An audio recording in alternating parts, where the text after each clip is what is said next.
Hey everybody, I wanted to do a quick video for you today because it's been a super interesting morning on the homestead. This morning I finished eating breakfast and I hear the girls riding up on the four-wheeler and they're just screaming, and like there's different screams for kids. Like I know when my kids are screaming because they're in pain. Um, it was not that kind of scream. I thought it was an excited scream, and it was to a certain extent because they had found a giant snake in the duck house. And when I say giant, it was like a 5-foot long cottonmouth. So they come running in. They're like, "Mom, Mom, Mom, there's a snake in the duck house." So I grab my shotgun. I grab my ear pro. I tell them to get out of my way. And I go hauling butt down the hill into the pasture where the duck house is. And sure enough, there's this giant snake that is along the wall. Actually, it's along the wall of our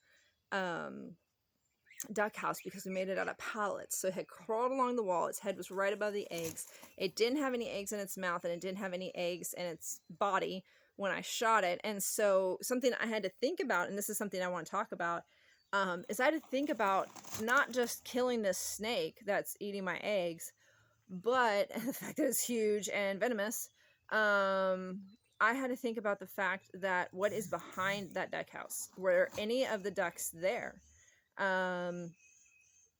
Were there any other animals that were possibly behind the duck house? Because again, it's made out of pallets. Like, it's shotgun shells can, like, stuff can go through that.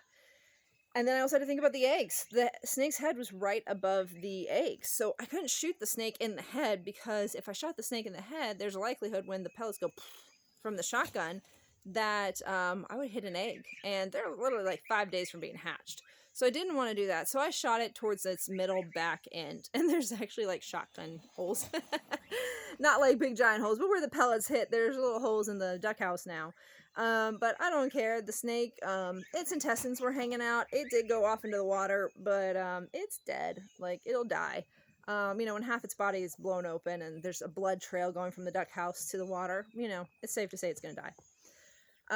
Needless to say, that's something else that I had to think about too, is when the kids are screaming snake, snake, I didn't go slip on my flats. I didn't go, like, there's a whole bunch of shoes that I have like right by the front door. I didn't throw on my sneakers. I grabbed my muck boots. They're really thick. They're rubber, like they're insulated and everything else. So I immediately grabbed the thickest, tallest boots that I had.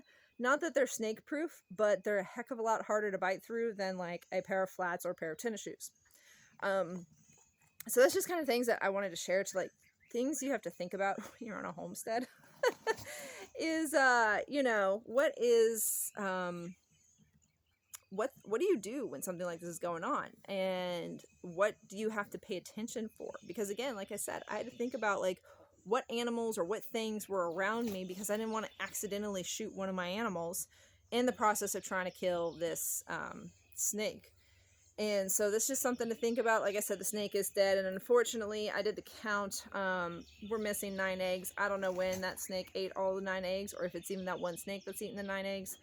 We had 17 eggs, so now we're down to 8.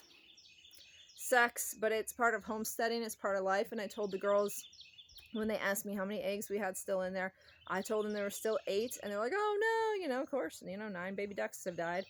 And I said, "Girls, it's part of nature." I'm like, this is why ducks in nature have so many eggs, is because this is what happens to them in nature.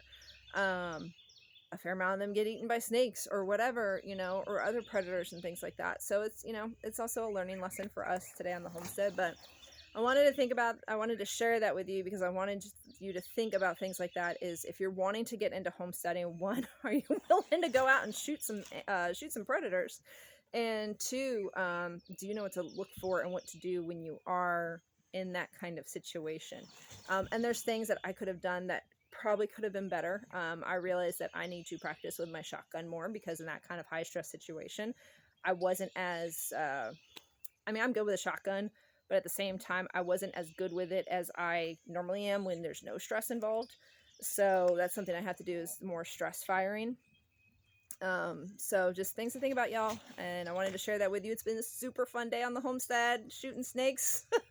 I did get the sheep moved, though. They're in a new paddock and they're super happy, so that was good. And then I also realized we have a chicken missing, so she's either laying on eggs somewhere back in the woods or she's dead. So life on a homestead, y'all. All right, hope you have a great day. Bye.